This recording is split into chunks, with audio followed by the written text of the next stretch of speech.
I was blown away by the new number association game that I had to play. It's like, oh, 57. Who the hell is that? Because it's certainly not Dre Greenlaw. He's in Denver now. Oh, that's Luke Gifford. Chaz Surratt is now there for San Francisco. Tatum Bethune back this year. Nick Martin, new player. He's wearing the 45 for the 49ers. Stone Blanton, Jalen Graham is back. And Curtis Robinson's on the team, but he tore his ACL and he's still recovering from that. So I honestly think that the most compelling battle on this 49ers maybe roster, but for sure on the defense is going to be the battle for the second linebacker spot. Because D. Winters was progressing last year and progressed a lot, I think, over the course of this offseason. The 49ers have been very complimentary about what D. Winters has done.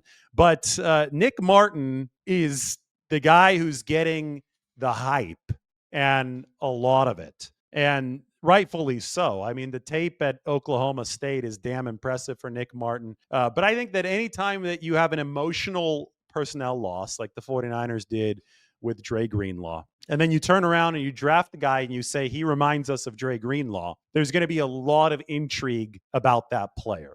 And that's where Nick Martin is right now.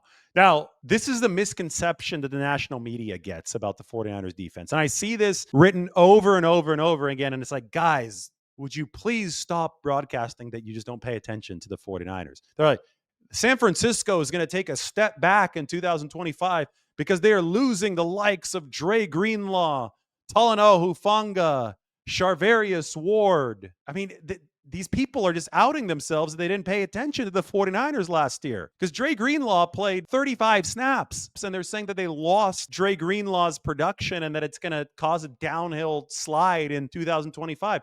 Talanoa Hufanga also did not play a whole heck of a lot for the 49ers. And when he did, he was definitely not at his most effective self. Same could be said for Charvarius Ward, dealing with the personal tragedy that he went through last year. It was not his top season. We need to let go of the fantasy. And by we, I'm referring to the national media, or people not watching this all that closely. So people need to let go of the fantasy that the 49ers lost 3 players who delivered all pro seasons in 2024, because they certainly did not. In fact, they were so thin at linebacker because Dre Greenlaw wasn't available to go for the season that they had to sign somebody who quit on them, somebody they didn't want, who wasn't even their first choice as a fill-in in Devondre Campbell. They wanted Eric Kendricks, but he backed out. And then Devondre Campbell literally walked out of a game against the Los Angeles Rams. That's when, everything was lost for the 49ers. It was a game they really needed to win late in the season. Anyway, you get the point. They were not working with a very fresh, enthusiastic cupboard on defense last year. On top of that, Fred Warner broke his ankle in week 4 and played on that for the rest of the season. There was so much tragedy and injury and